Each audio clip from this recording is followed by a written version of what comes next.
বাঙালিখানায় সবাইকে স্বাগত জানাই। আপনারা তো অনেকভাবে লাউ ঘন্ট রান্না করে খেয়েছেন। আজকে আমি এখানে সম্পূর্ণ নিরামিষ লাউ ঘন্ট রান্না করব।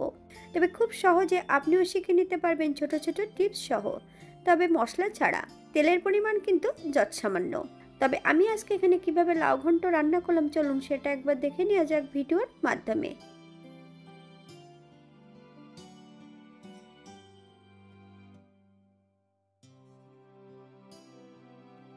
আমি এখানে বেশ কিছুটা লাউ আগে থেকে কেটে ধুয়ে রেখেছি।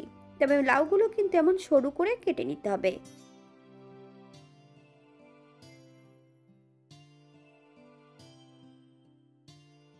আপনারা অনেকেই জানেন লাউ ঘন্ট করার জন্য লাউগুলোকে সরু সরু করে কেটে নেওয়া হয়, তবে আপনারা একবার স্ক্রিনের দিকে ফলো করবেন।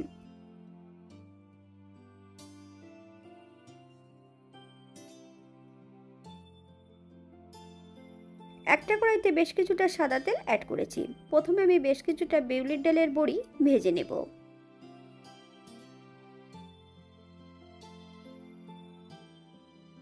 বড়িগুলো একটু লালচে করে ভেজে নিতে হবে, তবে আপনারা আপনাদের পছন্দ মতন বড়িগুলো ভেজে নিতে পারেন। এই পর্যায়ে আমি তেল থেকে সম্পূর্ণ বড়িগুলো তুলে নেব। একই তেলে রান্না করব। ফোড়নে রেখেছি সাদা জিরে। ফোড়ন থেকে সুগন্ধ বেরোলে সম্পূর্ণ জিরেগুলো একটা পাত্রে তুলে রেখে দেব। একটা তেজপাতা অ্যাড করব। এই পর্যায়ে সম্পূর্ণ কেটে রাখা লাউগুলো অ্যাড করব।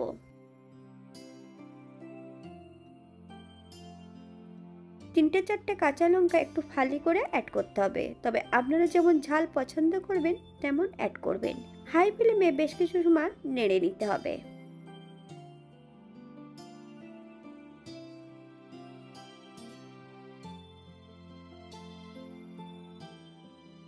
এই পর্যায়ে অ্যাড করব 1 চামচ লবণ। আপনার স্বাদ অনুসারে লবণটা অ্যাড করবেন।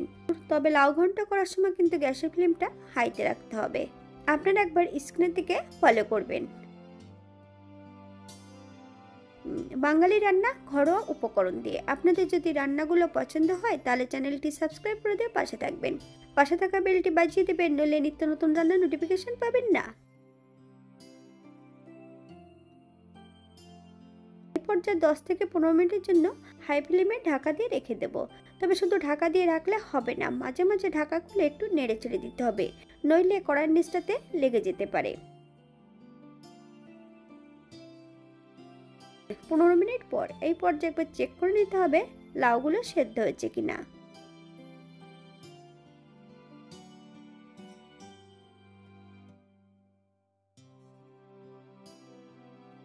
এই পর্যায়ে অ্যাড করবো 1 চামচ হলুদ গুঁড়ো, 1 চামচ চিনি। আপনারা যদি পছন্দ করেন তাহলে চিনির পরিমাণটা বাড়িয়ে দিতে পারেন। তবে লাউ যতক্ষণ সেদ্ধ না হবে ততক্ষণ কিন্তু চিনি অথবা হলুদ গুঁড়ো অ্যাড করবেন না। যখনই আপনারা হলুদ গুঁড়ো বা চিনি অ্যাড করবেন তখনই কিন্তু লাউ সেদ্ধ হওয়াটা বন্ধ হয়ে যাবে। হাই ফ্লেমে বেশ কিছু সময় রান্না করে নিতে হবে।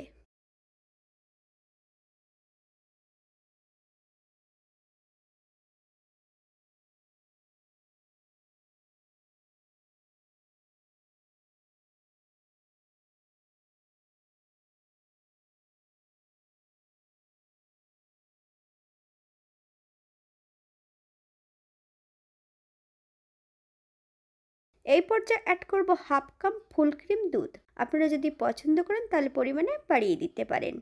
মিডিয়াম আঁচে বেশ কিছু সময় রান্না করে নেব।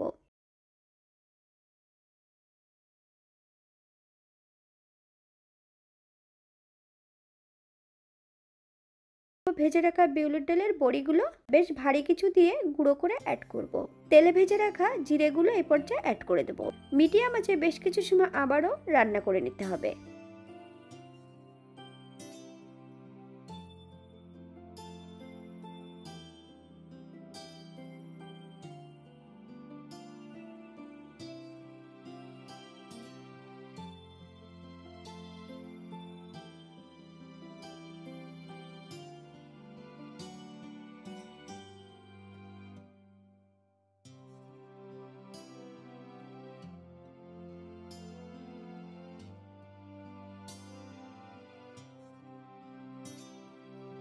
এই পর্যায়ে গ্যাসের ফ্লেমটা অফ করে দেব। 5 মিনিটের জন্য স্ট্যান্ডিং টাইম দিতে হবে, তারপর সার্ভ করব।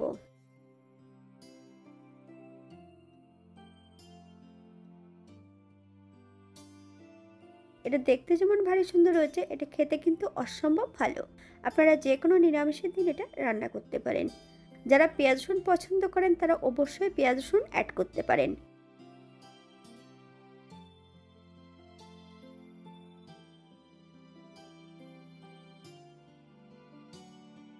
আজকের ভিডিওটি এই পর্যন্ত। সবাই সুস্থ থাকবেন, ভালো থাকবেন। অন্যদিন নতুন রেসিপি নিয়ে আপনাদের সামনে আবার আমি হাজির হব।